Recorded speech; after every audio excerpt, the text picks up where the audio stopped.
Hello guys, तो कैसे हैं आप सब लोग। उम्मीद करता हूं आप सब लोग बहुत ही बढ़िया होंगे और आपकी पढ़ाई भी उससे ज़्यादा अच्छी चल रही होगी। दोस्तों आज के सेशन में हम chapter number 5 planning in India को कंटिन्यू करने के लिए जा रहे हैं। दोस्तों याद होगा कि आपने नेक्स्ट जो अपनी लास्ट क्लास थी उसमें इन्वेस्टमेंट मॉडल्स के बारे में पढ़ा था। तो याद होगा उसमें हमने इन्वेस्टमेंट मॉडल्स को 4 पार्ट में डिवाइड किया था। बताओ आपको याद आ रहा है नहीं आ रहा है। जिस 4 पार्ट में हमने फेज़ 1, फेज़ 2 और फेज़ 3 कर लिया था, आज हम फेज़ 3 करेंगे जिसमें हम पढ़ेंगे public private partnership, triple P. ये टॉपिक इतना ज़्यादा इंपॉर्टेंट टॉपिक है और जानते हो इस टॉपिक का जिक्र अभी जब हम एलपीजी जो अगला चैप्टर पढ़ेंगे ना, 6th चैप्टर, उसमें तो दबा के इसका जो है जिक्र होने वाला है। मतलब ये समझो कि आज जो मैं आपको करा रहा हूँ इसका कहीं ज़्यादा एडवांस वर्जन आप पढ़ोगे चैप्टर नंबर 6 के अंदर। तो चलिए दोस्तों बिना टाइम को वेस्ट किए शुरू करते हैं आज का टॉपिक, जिसका नाम है पब्लिक प्राइवेट पार्टनरशिप। पहले मैं आपको बुक से दिखा देता हूँ कि हमने बुक में इस कॉन्सेप्ट को कहाँ तक किया था। तो देखो हमने अपने पास ये देखो ये रहा, याद होगा इन्वेस्टमेंट मॉडल्स किया था लास्ट क्लास में। और इन्वेस्टमेंट मॉडल्स के अंदर हमने फेज़ 1, ये देखो फेज़ 1, फेज़ 2, फेज़ 3 और आज हम करेंगे फेज़ 4, यानी 1991 के बाद जो हमारा इन्वेस्टमेंट था वो कैसे होता था। ठीक है, अब इस बुक से आपको पढ़ने की ज़रूरत नहीं है। क्यों? क्योंकि मैंने बुक वाले सारे नोट्स जो हैं वो यहाँ पर बना लिए। मतलब इस वाले टॉपिक से रिलेटेड जो हमारा पब्लिक प्राइवेट पार्टनरशिप है, इस पर मैंने नोट्स बनाए। उस नोट्स के अलावा आपको पढ़ने की ज़रूरत नहीं है। इससे आपका ये वाला टॉपिक पूरा कंप्लीट हो जाएगा। ठीक है, चलो मैं नोट्स से स्टार्ट करता हूँ। अपने पास ये रहे आपके नोट्स, बहुत ही प्रिसाइज तरीके से बनाए हुए हैं। आप इसको अच्छे से नोट कर लेना वीडियो को पॉज करके। देखो क्या होता है पब्लिक प्राइवेट पार्टनरशिप में, थोड़ा हम इसकी बेसिक बुनियाद पे जाते हैं। आखिर इसकी शुरुआत कैसे हुई और कहाँ पे हुई। देखो क्या हुआ कि जब हमारा देश आज़ाद हुआ था 1947 में, तो हम ऑलरेडी 200 साल की गुलामी सह चुके थे। जिसके बाद हमें ये लगा कि भाई अब हमें जो भी काम करना है बड़े सोच समझ के करना है। तो क्या हुआ कि हमने अपनी इकॉनमी को क्लोज्ड इकॉनमी बना दिया। क्लोज्ड इकॉनमी क्यों बना दिया? क्योंकि हमने देखा कि जब हमने ओपन इकॉनमी बनाई थी, मतलब कि बड़ी बड़ी कंपनियां हमारे इंडिया में आके काम कर सकती हैं, तो ईस्ट इंडिया नाम की एक कंपनी इंडिया में आती है और वो अपना रूल करना शुरू करती है। 200 साल तक उसने हमें अपनी कॉलोनी बना के रखा, हमारे रिसोर्सेज का फुल्ली एक्सप्लॉइट किया। इवन रिसोर्सेज ही नहीं, ह्यूमन मैन पावर्स का उसने फुल्ली एक्सप्लॉइटेशन किया, जिसके चलते हमारी इकोनॉमी का जो ग्रोथ रेट है, खैर ग्रोथ रेट तो उन दिनों हमारी कुछ थी ही नहीं, और जो बची कुची थी वो सारी नेगेटिव में चलेगी। तो कुल मिला के हम बहुत ज़्यादा डरे हुए थे किसी भी फॉरेन पार्टनरशिप को लेके। तो ऐसे में हमने यहाँ से पढ़ो, यहाँ से पढ़ा रहा हूँ, अभी इन 2 पॉइंट को छोड़ दो। यहाँ से देखो कि जब हमारा देश आज़ाद हुआ तब से लेकर 1990 तक हमने अपने सारे दरवाजे बंद कर रखे थे और हमने नामात्र के लिए एक एफडीआई खोली थी। बट वो एफडीआई किस टाइप की थी आपको पता होगा, लास्ट क्लास में पढ़ा था, टेक्नोलॉजिकल एफडीआई। हाँ, अगर कोई पर्सन बाहर का हमारे इंडिया में एफडीआई करना चाहता है, पैसा लगाना चाहता है, तो वो पैसा नहीं लगाएगा, वो टेक्नोलॉजी में टेक्नोलॉजी देगा लाके। हमने इस एफडीआई को अप्रूवल दिया। बट इस एफडीआई से क्या होने वाला था, कुछ ज़्यादा नहीं हुआ। एक दिन ऐसा आया कि हमारे इंडिया में बहुत ज़्यादा क्राइसिस आ गए, ह्यूज फाइनेंशियल क्राइसिस आ गए। क्राइसिस मतलब पैसों की तंगी, आर्थिक तंगी छा गई। और उस आर्थिक तंगी के चलते जो हमारे फाइनेंस मिनिस्टर थे उन दिनों पर, डॉक्टर मनमोहन सिंह, उनको वर्ल्ड बैंक और आईएमएफ के पास जाना पड़ा लोन लेने के लिए। अब क्या होता है ना, मैं आपको एक बात बता देता हूँ, जो वर्ल्ड बैंक है ना, इसको रियलिटी में वर्ल्ड बैंक नहीं बोलते। इसकी जो सही फॉर्म है that is IBRD, international bank for reconstruction and development. दोस्तों एक मिनट मैं ज़रा इसका ये फोकस सही कर दूँ। हाँ, international bank for reconstruction and development. इसमें अगर हम आईडीए को जोड़ दें, IDA इंटरनेशनल डेवलपमेंट अथॉरिटी, तो बनता है जाके वर्ल्ड बैंक। तो IMF और वर्ल्ड बैंक के पास जाते हैं हमारे फाइनेंस मिनिस्टर और वो कहते हैं हमारे यहाँ पर फाइनेंशियल क्राइसिस चल रहे हैं तो हमें लोन दे दो। अब आप एक बात सोचो, कोई भी कंट्री हमें लोन क्यों देगी, या कोई भी ऑर्गेनाइजेशन, इंटरनेशनल ऑर्गेनाइजेशन हमें लोन क्यों देगी? तो वो उसी कंडीशन पे देगी ना जब हम उससे लगेगा कि हमारी इतनी औकात है, इतनी वर्थ है कि हम फ्यूचर में उसका लोन वापस कर सकते हैं। तो ऐसे में वर्ल्ड बैंक और IMF ने कहा कि देखो लोन देना बड़ी चीज़ नहीं है, हम आपको लोन दे देंगे, बट एटलीस्ट हमें ये तो नजर आए कि आप उस लोन का सही यूटिलाइज कर पाओगे और हमें सूद समेत पैसा वापस कर पाओगे।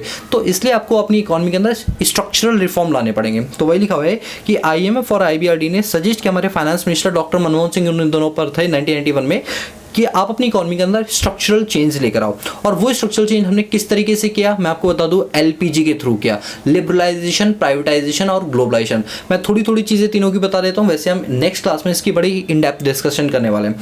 लिबरलाइजेशन का मतलब हुआ चीज़ों को आसान बना देना, यानी जिन इंडस्ट्रीज़ में पहले सिर्फ गवर्नमेंट सेक्टर काम करती थी, अब उन जगहों पर प्राइवेट सेक्टर भी काम कर सकता है, और जो उसके लिए रूल्स एंड रेगुलेशन है वो लीनियंट हो गया, हार्श रूल्स एंड रेगुलेशन नहीं होंगे, ताकि इंडस्ट्रियलिस्ट काम को आसानी से कर पाए। फेडरल बना पाए। दूसरा किया गया प्राइवेटाइजेशन, चीज़ों को प्राइवेट करो। जिन जगहों पर सिर्फ गवर्नमेंट सेक्टर पहले काम किया करती थी, अपनी मोनोपोली पावर चलाती थी, अब उन जगहों पर प्राइवेट सेक्टर का भी बोलबाला स्टार्ट हो जाएगा, जिससे क्या होगा कि मार्केट में कंपटीशन बढ़ेगा, कंपटीशन बढ़ेगा तो क्वालिटी बढ़ेगी और प्राइस को रिड्यूस करना पड़ेगा। तो ऐसे में कंज्यूमर का जो एक फेमिनिज्म है वो कंप्लीट हो जाएगा। Number 3 is globalisation. ग्लोबलाइजेशन मतलब जो वर्ल्ड इकोनॉमी के लिए आपने दरवाजे बंद कर रखे, इन दरवाजों को खोल दो ताकि बाहर के लोग भी आपकी कंपनी में या आपकी कंट्री में क्या कर सके, इन्वेस्टमेंट कर सके। और इसी कॉन्सेप्ट को हम बोलते हैं new economic reform policy 1991 through LPG, बोले तो लिबरलाइजेशन, प्राइवेटाइजेशन और ग्लोबलाइजेशन। तो वही लिखा हुआ है कि इंडिया 1991 तक तो एक क्लोज्ड इकोनॉमी थी, लेकिन उसके बाद हमने क्या बना दिया, अपनी इकोनॉमी को ओपन इकोनॉमी बना दिया। इसका मतलब है कि अब फॉरेन इन्वेस्टर्स भी हमारी इंडिया में पैसा लगा सकते हैं। क्या कर सकते हैं, पैसा लगा सकते हैं। अब क्या था ना, अब यहाँ पर फर्स्ट 2 पॉइंट्स पढ़ो तो आपको ज़्यादा क्लियर होगा। अब पहला पॉइंट ये बोलता है कि जो हमारा 4th फेज था 1991 के बाद से, हमने वहाँ पर देखा कि जिन जगहों पर गवर्नमेंट ने अपनी मोनोपोली पावर क्रिएट कर रखी थी, अब वो अपनी मोनोपोली को छोड़ने स्टार्ट कर रहे थे। नंबर 2 पॉइंट में लिखा है कि जहाँ पर पहले हमने FDI को रेस्ट्रिक्शन कर रखी थी कि आप टेक्नोलॉजिकल ट्रांसफर कर सकते हो, वो भी 26% तक की, अब हमने उसकी लिमिट को बढ़ा के 26 से 100% तक की लिमिट को इन्हांस कर दिया। अब बात करते हैं कि जब भी कोई बाहर का बंदा हमारी कंपनी में या हमारी कंट्री में पैसा लगाएगा तो किस तरीके से लगाएगा। तो मैं आपको बता दूं उसके पास 3 तरीके होंगे और यही तीसरा तरीका मुझे आज आपको पढ़ाना है। अब आप कहोगे सर आपने डायरेक्टली ये वाला क्यों नहीं पढ़ा है, तो दोस्तों कोई भी चीज़ होती है उसका बेस बताना बहुत ज़रूरी होता है, क्योंकि जितना ज़्यादा आपका बेस स्ट्रांग होगा उतने कॉन्सेप्ट्स आपके क्लियर हो जाएंगे। ठीक है, चलो। और वैसे भी हमारे उसमें ऐसा नहीं कि मैं खाली इसको पढ़ाने के लिए इन चीज़ों को नेगलेक्ट कर दूँ, नहीं भाई, ये भी पढ़ाऊंगा मैं। तो देखो फॉरेन इन्वेस्टमेंट हम कितनी तरीके से कर सकते हैं, 3 तरीके से, या कोई हमारे ऊपर फॉरेन इन्वेस्टमेंट 3 तरीके से कर सकता है। पहला है आपका FDI, दूसरा है आपका FPI और तीसरा है PPP। FDI, FPI और PPP। FDI में देखो क्या है, आप सोच के चलो बाहर का फिरंगी हमारे देश में पैसा लगाना चाह रहा है और उसके मन में है कि हम यहाँ पर जो पैसा लगाएंगे उससे हम कंपनियों की ऑनरशिप भी ले लें। तो ऐसे में वो कंपनी के स्टॉक में पैसा लगाएगा, स्टॉक मतलब शेयर्स में, डिवेंचर्स में पैसा लगाएगा, जिससे उसे क्या मिलेगी, वैसे भी डिवेंचर नहीं बल्कि शेयर्स में लगाएगा, इक्विटी या प्रेफरेंस शेयर में वो लगाएगा, जिससे उसे ऑनरशिप राइट्स मिल जाए। वो मेंबर्स की जो मीटिंग होती है उसमें पार्टिसिपेट करके अपनी बात को रख पाए। और ऐसी इन्वेस्टमेंट को बोलते हैं फॉरेन डायरेक्ट इन्वेस्टमेंट, जिसके अंदर क्या होता है, जो ऑनरशिप होती है उसका ट्रांसफर हो जाता है और उसे मैनेजमेंट में पार्टिसिपेट करने का मौका मिलता है। जनरली FDI जो होती है वो कंपनी के नेट शेयर कैपिटल के 10% से ज़्यादा की जाती है और इसमें पैसा निकालना इतना आसान काम नहीं होता। मान लो कि अगर पॉलिटिकल स्टेबिलिटी पाई जाती है, मान लो आज आपको लगता है कि जो BJP की गवर्नमेंट है ऐसे में FDI ज़्यादा हो रही है, कल को कांग्रेस आ जाएगी तो लोग अपना पैसा इतनी आसानी से इसमें से नहीं निकाल सकते। मतलब लिक्विड तो है बट उतना ज़्यादा लिक्विड नहीं है। और पाँचवा है करेंसी एक्सचेंज का, इसमें बहुत बड़ा रिस्क रहता है। मान के चलो कि आज हमारे पास जो सेंसेक्स और निफ्टी है वो अच्छे सूचकांक पर है, तो ऐसे में जो कंपनी की वर्थ है वो आपको ज़्यादा नजर आएगी, लेकिन कल को अगर किसी भी रीज़न से ये डाउनफॉल में चला जाता है, जैसे आपने कुछ टाइम पहले देखा होगा एक फुटबॉलर है क्रिस्टियानो रोनाल्डो, तो ये जो है इन्होंने क्या किया था, एक कोक की बोतल थी उसको उठा के नीचे रख दिया था, जिसकी वजह से उनको $2 बिलियन का क्या हुआ, नुकसान झेलना पड़ा। स्टॉक मार्केट में कोक के जो प्राइस है वो रिड्यूस हो गए। एक छोटे से एक्शन की वजह से कोक में इतनी ज़्यादा गिरावट आई। तो सोच के चलो ऐसे में कितने सारे इन्वेस्टर्स होंगे जिन्होंने अपना पैसा निकाल लिया होगा। तो दोस्तों जिन्होंने शेयर्स में पैसा लगाया है उनके लिए निकालना इतना काम आसान नहीं होता और ऐसे में कंपनी की जो नेटवर्थ है वो भी रिड्यूस हो जाती है, क्योंकि इसमें करेंसी के एक्सचेंज रेट में रिस्क रहता है। कल को डॉलर महंगा सस्ता हो जाएगा, वैसे अगर डॉलर महंगा हो जाएगा तो कंपनी की वैल्यू बढ़ेगी, पर अगर सस्ता होता चला गया तो कंपनी की नेटवर्थ है इंटरनेशनल मार्केट में वो क्या रहेगी, कम हो जाएगी। इस पूरे कॉन्सेप्ट को हम बोलते हैं फॉरेन डायरेक्ट इन्वेस्टमेंट। यानी अगर मैं एक सिंपल लाइन में बोलना चाहूँ कि FDI क्या होती है, तो मैं बोलूँगा जब कोई भी बाहर का बंदा हमारी इंडिया की कंपनी के 10% से ज़्यादा की स्टेक होल्डिंग खरीद लेता है और उसको एक ऑनरशिप टाइटल भी मिल जाता है, प्योरली ऑनरशिप नहीं बट हाँ एक पार्टनरशिप उसे मिल जाती है, तो ऐसे में उसको बोलते हैं फॉरेन डायरेक्ट इन्वेस्टमेंट। दूसरा होता है हमारा फॉरेन पोर्टफोलियो इन्वेस्टमेंट। बहुत सारे फॉरेन इन्वेस्टर्स या फिरंगी लोग हमारे देश में पैसा लगाने में इंटरेस्टेड सिर्फ और सिर्फ पैसे कमाने के लिए होते हैं। उनको मैनेजमेंट से कोई फर्क नहीं पड़ता, उन्हें कोई मीटिंग में नहीं बैठना होता, उन्हें सिर्फ पैसों से पैसा बनाना होता है। जैसे अगर हम बैंक में FD बनवाते हैं तो हम सिर्फ पैसा देते हैं और इंटरेस्ट की एक्सपेक्टेशन रखते हैं, हम ये नहीं देखते कि वो बैंक जो है वो कहाँ फर्दर उसको इन्वेस्ट करा है। वही काम होता है फॉरेन पोर्टफोलियो इन्वेस्टमेंट्स का। बाहर के जो लोग होते हैं वो हमारी कंपनी में पैसा लगाते हैं और उनका मेन इंटेंशन सिर्फ और सिर्फ डिविडेंड या इंटरेस्ट इनकम कमाना होता है। इसके अलावा उनको कोई मैनेजमेंट से पार्टिसिपेट करने से कोई मतलब नहीं होता, ना वो चाहते हैं, ताकि क्योंकि यार उनके पास इतना टाइम नहीं होता, वो सिर्फ पैसा लगाने से मतलब रखते हैं, उनके फॉरेन मैनेजमेंट से कोई फर्क नहीं पड़ता। तो वही लिखा है फॉरेन पोर्टफोलियो इन्वेस्टमेंट। पोर्टफोलियो का मतलब है जहां पर इन्वेस्टमेंट आपकी 10% से कम की होती है। यहाँ पर डॉक्यूमेंट ऑफ टाइटल दिया जाता है, यानी आपको ऑनरशिप नहीं, आपको एक शेयर सर्टिफिकेट दिया जाता है, ना कि ऑनरशिप दी जाती है। यहाँ पर आप जो अपनी इनकम कमाते हो वो इंटरेस्ट इनकम के थ्रू कमाते हो, ये मोर लिक्विड होती है। कल को अगर आपको पैसा निकालना हो तो जस्ट आप एक क्लिक करोगे, आपका शेयर सेल हो जाएगा, तुरंत आप अपना पैसा विड्रॉ कर लोगे, और ये थोड़ा सा कम रिस्की होता है एज कंपैरिजन टू एफडीआई। बोलो clear?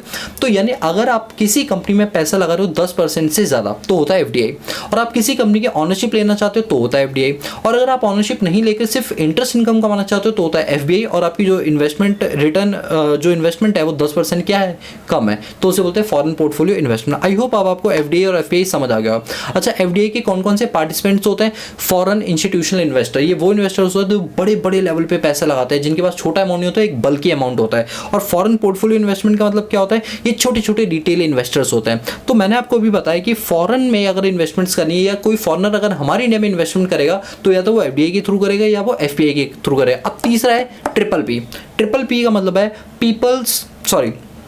Private public peoples partnership, यानी यही हमारा आज का टॉपिक था। ये देखो जो हेडिंग है ना, ये ट्रिपल पी वाली, यही हेडिंग अब हमें आपको पढ़ानी है। तो देखो ट्रिपल पी की मॉडल क्या होता है।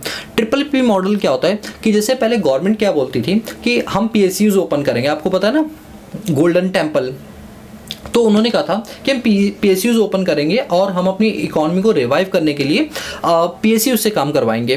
तो क्या हुआ, पीएसयूज एक वाइट एलिफेंट बन के रह गए। वाइट एलिफेंट बन के क्यों रह गए, सफ़ेद हाथी क्यों बन के रह गई? क्योंकि वो सिर्फ खर्चे ही खर्चे कर रही थी इकोनॉमी के, वो कोई प्रॉफिट अर्न करके नहीं दे रही थी। तो ऐसे में अब गवर्नमेंट को लगने लगा कि भैया अब हमें प्राइवेट सेक्टर की हेल्प लेनी पड़ेगी। अब हमने क्या किया, प्राइवेट सेक्टर के सामने ऑफर रखा कि अगर आप चाहो तो हमारी कंपनी में पैसा इन्वेस्ट करके अपनी भी भागीदारी रख सकते हो और अपने हिसाब से मैनेजमेंट को संभाल सकते हो। तो प्राइवेट ऑनरशिप वाले लोगों को लगा कि हमें तो रेडीमेड माल मिल रहा है, सिर्फ पैसे ही तो लगाना है, तो चलो ठीक है गवर्नमेंट के साथ एक टाइप कर लेते हैं, और इसी टाइप को नाम दिया गया पब्लिक प्राइवेट पार्टनरशिप मॉडल, यानी ट्रिपल पी मॉडल बोला गया। मैं आपको इसके बारे में बहुत डिटेल अभी डिस्कस करने वाला हूँ, ध्यान से सुनना, बहुत इंपॉर्टेंट टॉपिक है ये। सबसे पहला point, it is arranged between government and private sector. ये एक ऐसा अरेंजमेंट है जिसमें गवर्नमेंट और प्राइवेट सेक्टर दोनों मिलकर काम करते हैं। नंबर 2, ये अलाउ करता है लार्ज स्केल प्रोजेक्ट्स, जैसे रोड्स को बनाने का, जैसे नेशनल हाईवेज होते हैं उनको बनाने का प्रोजेक्ट दोनों मिलकर करते हैं। बड़े बड़े ब्रिजेस होते हैं, बड़े बड़े हॉस्पिटल्स होते हैं, आप जानते हैं जैसे एम्स का हॉस्पिटल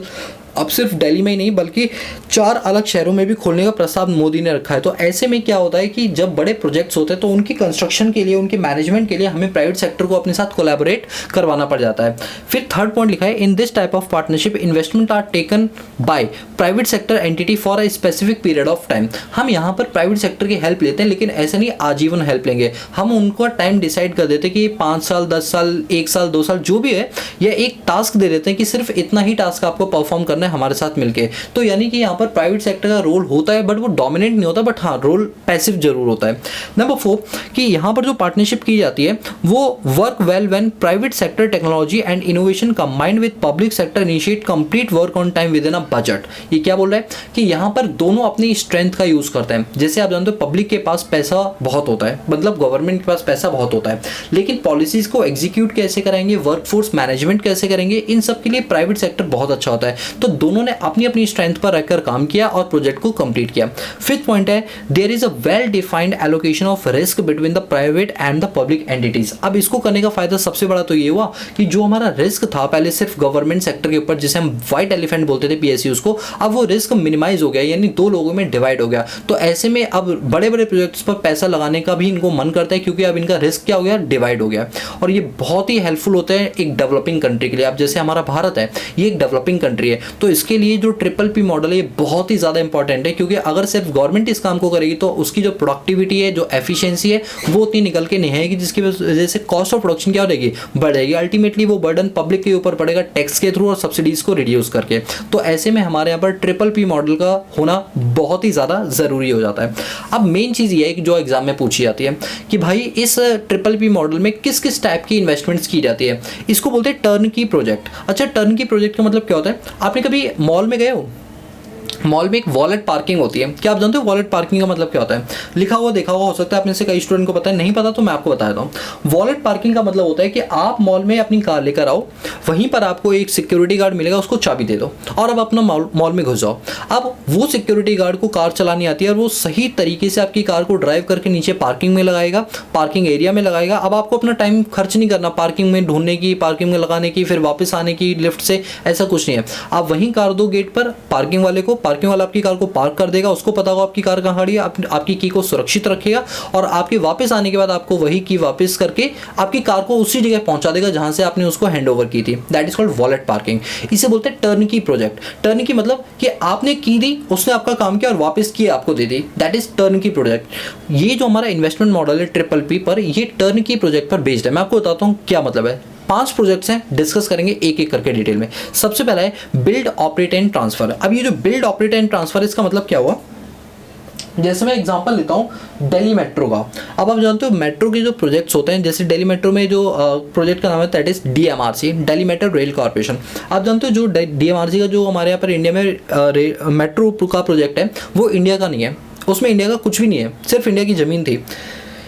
बाकी टेक्नोलॉजी कोरिया की, जापान की और 2 कंट्रियाँ थी जिनसे हमने ये टेक्नोलॉजी खरीदी थी। खरीदी क्या थी, उनको बोला था कि आप हमारे यहाँ आओ, हम आपको ज़मीन देंगे, ठीक है, सब्सिडाइज रेट पर या कह लो फ्री ऑफ कॉस्ट ज़मीन देंगे, आप अपने, हम आपको लेबर देंगे, आप सिर्फ अपनी टेक्नोलॉजी इंडिया में लेकर आओ। जब आप अपनी टेक्नोलॉजी लाओगे तो आप क्या करोगे, टेक्नोलॉजी के हिसाब से मेट्रो रेल बनाओगे, यानी आप क्या करोगे, मेट्रो ट्रेन को बिल्ड करोगे, फिर आप उसको चला के दिखाओगे। भाई ऐसा थोड़ी कि मेट्रो के बड़े बड़े पिलर खड़े कर दिए और मेट्रो खड़ी कर दी और कहा कि अब बस आप पीछे से धक्का मारो और चल जाएगी, ऐसा तो नहीं। वो बनाएंगे भी, ऑपरेट करके भी दिखाएंगे और फिर आपको वो क्या करेंगे, सूद समेत चाबी आपको हैंड ओवर कर देंगे, यानी ट्रांसफर कर देंगे। इसको बोलते हैं BOT, build, operate and transfer. हम क्या कर सकते हैं, अभी जैसे मैंने आपको बताया कि जो हमारे पास फॉरेन इन्वेस्टमेंट होती है वो 3 तरह की होती है, FDI, FPI और ट्रिपल पी। तो ट्रिपल पी में क्या होगी, बाहर की कंपनी हमारी इंडिया में आएगी, हम उसको एक पर्टिकुलर टास्क देंगे, वो उस टास्क को बनाएगी, ऑपरेट करेगी, चला के दिखाएगी और फिर हमें क्या कर देगी, वापस कर देगी और बदले में जो भी उसकी फीस होगी वो हम उसे पे आउट कर देंगे। दूसरा तरीका होता है कि मान लो गवर्नमेंट के पास पैसा नहीं है, मान लो गवर्नमेंट के पास पैसा नहीं है तो क्या करेंगे, जैसे बड़े बड़े नेशनल हाईवेज होते हैं, आपने देखा जब भी नेशनल हाईवेज बनते हैं तो ज़्यादातर वो आजकल प्राइवेट कंपनीज बनाते हैं, जैसे L&T सबसे ज़्यादा फेमस है, L&T company, Larsen and turbo company private limited. अब ये L&T जब अपने पास प्रोजेक्ट लेती है तो क्या बोलती है गवर्नमेंट को कि देखो ज़मीन तो आपकी है, हम इस पर रोड बनाएंगे, जो आप बोले जैसे 200-300 किलोमीटर की रोड बनाएंगे, उसमें जो भी खर्चा आएगा वो हम करेंगे, लेकिन अपनी इस खर्चे की रिकवरी के लिए हम अगले 5 साल तक इस रोड से निकलने वाली हर गाड़ी से टोल टैक्स हम लेंगे, उसमें से आपको कुछ भी नहीं देंगे 5 साल तक। हाँ, 5 साल के बाद हम आपको ये रोड आपके लिए फ्री कर देंगे। जब गवर्नमेंट के हाथों में आई तो गवर्नमेंट टोल टैक्स वहां से हटा देती है, तो यानी टोल टैक्स से प्राइवेट कंपनी क्या कर लेती है, वसूली कर लेती है। इसको बोलते हैं build, on, operate and transfer. Build किया, बनाया, फिर उसको अपने पास रखा, ऑपरेट किया और फिर बाद में ट्रांसफर किया जब उसके पैसों की क्या होगी, रिकवरी होगी। तीसरा मोड होता है build, operate, lease and transfer. Banana, operate करना और उसे किराए पे चढ़ा देना। ज़रूरी नहीं कि प्राइवेट सेक्टर उस चीज़ को खुद मैनेज करे, हो सकता है वो किसी और को दे दे ये काम, दैट इज लीज। लीज मतलब एक तरह से आप समझ लो रेंट होता है। वैसे लीज कई टाइप के होते हैं, ऑपरेटिंग लीज और फाइनेंशियल लीज। हम यहाँ पर अकाउंट्स नहीं पढ़ रहे, हमारा मेन मोटिव है कि हम ये समझें कि build, operate, lease and transfer का मतलब क्या होता है। तो मैंने बताया कि इसमें बनाना होता है, इसमें ऑपरेट करना सिखाते हैं, फिर ये किसी और को प्राइवेट सेक्टर हैंड ओवर कर देती है कुछ टाइम के लिए, बाद में गवर्नमेंट के पास वापस आ जाती है, ट्रांसफर हो जाती है, ठीक है। चौथा है design, build, finance and transfer.